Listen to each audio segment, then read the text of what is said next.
Hi folks, I wanted to share some quick thoughts about the upcoming Alpha Strike update, share some routine channel news, and some thoughts about active radar missiles coming in a couple of more months. It's a little bit too much for a community post, so I figured I'd just record a video. First, Rank 8 Premium Jets. Now, Esmin got raked a little bit over this, and his response was that Gaijin only said they wouldn't introduce top BR premiums, but said nothing about top rank premiums. Kinda splitting hairs in my opinion, but I've gotta say, at the $75 price point, it's kinda hard to find a value proposition there. Now, don't get me wrong. The F-20 Tiger Shark is a pretty badass jet, and I'm looking forward to doing a review on it as soon as the Alpha Strike update goes live, but, I mean, $75. That's about the same cost as a jet in DCS or an entire AAA game. The comments about this on Reddit and here on YouTube have been really rough, with the general consensus being that it's a huge cash grab by the snail. I tend to agree, but it doesn't bother me too much for a couple of reasons. Yeah, sure, I'd rather that the F-20 be in the tech tree, or an event vehicle. Or if it must be a premium, they bring it in at a lower cost or whatever, but here's the thing. Nobody has to buy it. Lower tier premiums can still get you some really good research efficiency in the tech tree, and it's still an optional buy. You don't need to get it in order to finish out the American tech tree or anything like that. So, my main problem is just that it seems like a really bad value in terms of what you actually get for the price. Now, I can hear you furiously typing some comment accusing me of who knows what, because I'm not ready to burn the whole house down over an expensive new premium coming in. But really, if they're gonna charge $75 for something, I'm glad it's something that I don't actually need to buy. Now, I'm pretty confident that a lot of the concessions they made with the roadmap and the economy revamp over, the last 8 months or so have hurt their bottom line a bit and cost them a fair amount of lost sales. So I'm not super surprised to see something like this come in at a crazy, ridiculous high price. I don't like it, but I understand it. In terms of how effective the F-20 is going to be, or any other top-rank premium, as I mentioned in my first impression vid a couple of days ago, there's going to be an enormous learning curve for anyone who picks it up who isn't already familiar with top-tier gameplay. I'm not judgmental about low-level players in a high-tier premium hurting my team or whatever, but they're going to have a pretty frustrating experience for probably quite a while jumping into this thing. Now, one thing I'm sure of, though, is that the stats on the F-20 are probably going to be absolutely awful for quite a long time. So now I want to talk about the new Hungarian airline in the Italian tech tree for a minute. They've added a whole bunch of stuff into the Italian tech tree, mostly Soviet origin, except for the Gripen at top tier. I've got really mixed feelings about this trend, and it's only a matter of time until every tech tree has a MiG-15 and a MiG-21 if they keep doing this.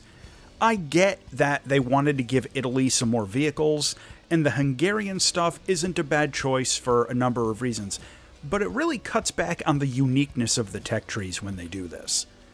On a bit of a more selfish note, this will give me an opportunity to do some reviews and revisit the effectiveness of some of these vehicles in the current meta, and talk about the history of the Hungarian Air Force, which is actually a pretty interesting topic.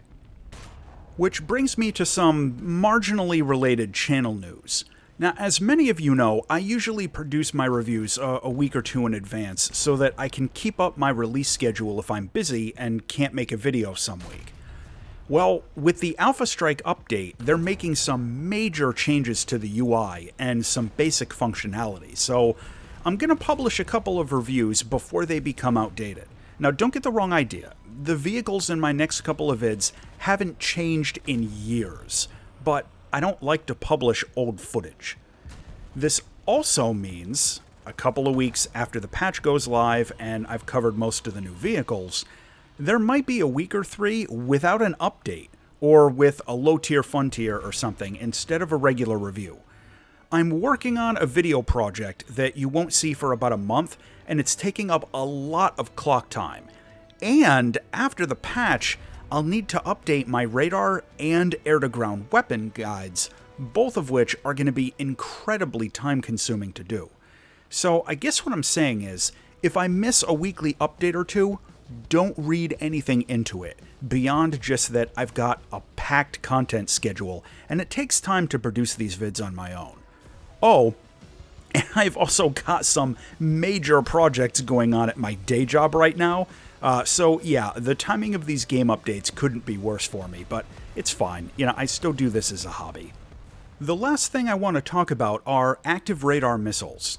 I've been messing around a bit more with the testing event on the dev server, and, I've got some mixed feelings. I want to say up front that real-world active radar missile tactics aren't translating well into the game. The ARH meta in War Thunder is going to be totally different than it is in, like, DCS or real-world pilot training, and I think that's largely the result of the huge team deathmatch game mode with air battles. The results of missile shots seem to still be very inconsistent, and similarly, missile evasion, even with correct tactics, is pretty hit or miss, pardon the pun. I'm worried that after a couple of months of these being in the game, we're going to see the meta develop to a very frustrating place where a lot of players are going to give up on top tier if they're not great at ARH missile evasion, or even worse, just quit the game because they don't like what progression has developed into. I'm also worried that the increased focus on medium-range missile lethality is going to seriously detract from the aircraft themselves up at the top tier. Now, what I mean is that the meta is going to be more about how many active radar missiles the jet has, almost to the exclusion of all other factors, with dogfighting agility, thrust-weight ratios, IRST sensors, and even stuff like thrust vectoring that isn't really in the game yet, taking a back seat to the simple question of just how many AMRAAMs can the plane take? 6? Okay, it's good. 2? DOA in the meta, don't bother to spawn in. Oh, and any kind of ground attack in air battles above BR-11 is basically over as soon as these missiles come in. Now, some of you are going to be happy about that, some of you won't be, but if this test event is any indication, top-tier air battles are going to be fundamentally different than they are right now, and a lot of players aren't going to like it. Anyway, feel free to share your thoughts about any of this in a comment. This was just some stuff I wanted to ramble about for a few minutes, and it was too much for a community post. As always, thanks for watching.